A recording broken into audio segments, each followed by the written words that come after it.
What's up, guys? D-Life HD here. In this Raging Bulls QuickCast, we talk post-game reactions to the Bulls versus Pistons game. What does Anthony Davis going down for the Pelicans mean for the Bulls? I preview Bulls versus Hawks, talk starting lineup and matchups, players to watch, and my winner predictions. Let's do this. So the Bulls lost this one. I was expecting that to happen. The Bulls have nothing to play for while the Pistons need to win. But what I wasn't expecting was none other than Cameron Payne leading in scoring. Cameron Payne? Literally nobody else came to play except for Dunn, who notched up 13 points. Don't get me wrong, I'm happy for Payne. He actually showed that he at least belongs in the NBA for one game.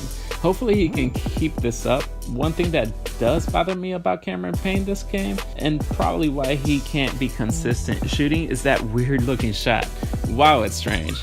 It looks like his hips are turned to the basket every time he shoots, but hey, as long as it keeps going in, whatever. He was actually not painful to watch. Another thing I found unexpected and pretty funny was that Fred started Robin Lopez this game. Crazy thing is he played both him and Holiday only 12 minutes. 12 minutes? I'm sorry, Fred, but you're still gaining the system. I understand that you're tanking and that's on you, but why even start the veterans if you're going to only play them 12 minutes? Makes no flipping sense. Just start the young guys and put them into the match intermittently. Either way, this game was close throughout the first half, but then, of course, we had to play the young guys a lot, and we ended up losing. I knew that would happen, though. Oh, I almost forgot. Do you know we're tanking when Robin Lopez is not afraid to take a three-pointer? I was like, what? And the craziest thing was he made it. Bulls dropped this one 83-99. The loss pushes them back 22-43. They remain at 12th in the East. According to the latest news, Anthony Davis has gone down with an ankle injury, which I want to be the first Bulls fan to say that I hope that he recovers well and quickly, as I would tell any person. As you all know, the Bulls own the Pelicans' first round pick, and the worse they do, the better draft pick we get. With the loss of Boogie Cousins and now Anthony Davis, it'll definitely be interesting to see how this plays out.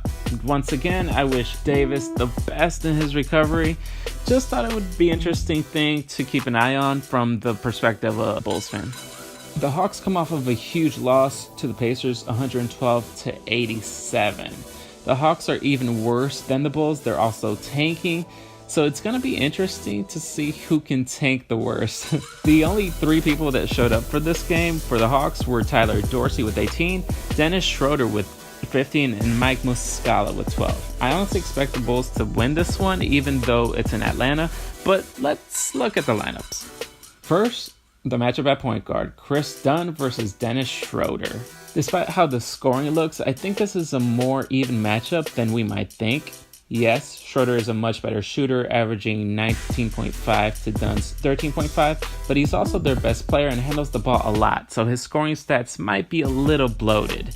In every other stat, Dunn wins, but assists where they average both 6.3. I still, however, give this one to Schroeder, because like I said, he's one of their only scoring options.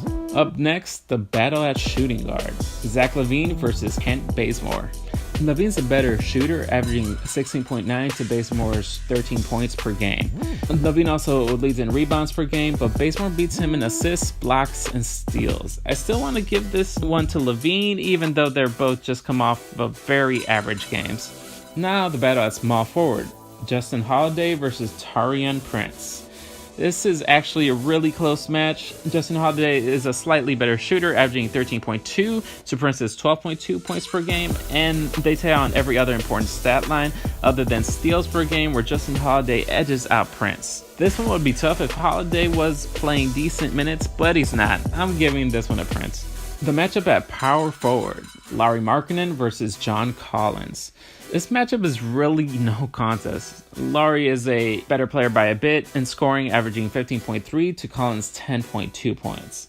Lauri averages more in rebounds and assists, but Collins is a better defender, edging out Markkanen in both blocks and steals. I still expect this game to go to Markkanen. Last but not least, the battle at center. Robin Lopez versus Dwayne Dedmon. This matchup is really even and would be entertaining to watch if Lopez was playing decent minutes, but he's not. Fred won't allow that to happen, obviously. This matchup will more than likely be shared with Bobby Portis and Cristiano Felicio, where they will both get beat by Dedmon. I give this one to Dedmon. According to my predictions, the Hawks win this matchup 3-2, but this game will be decided depending on how the benches play. I still expect this game to be won by the Bulls though. My 2K game was really easy.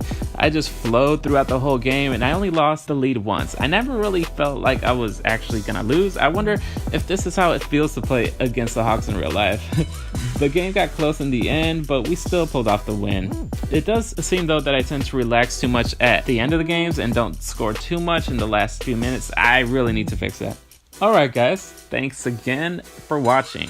Remember to like, comment, and subscribe for more content like this, and make sure and follow me on Twitter and Facebook for daily posts. Love you guys and peace.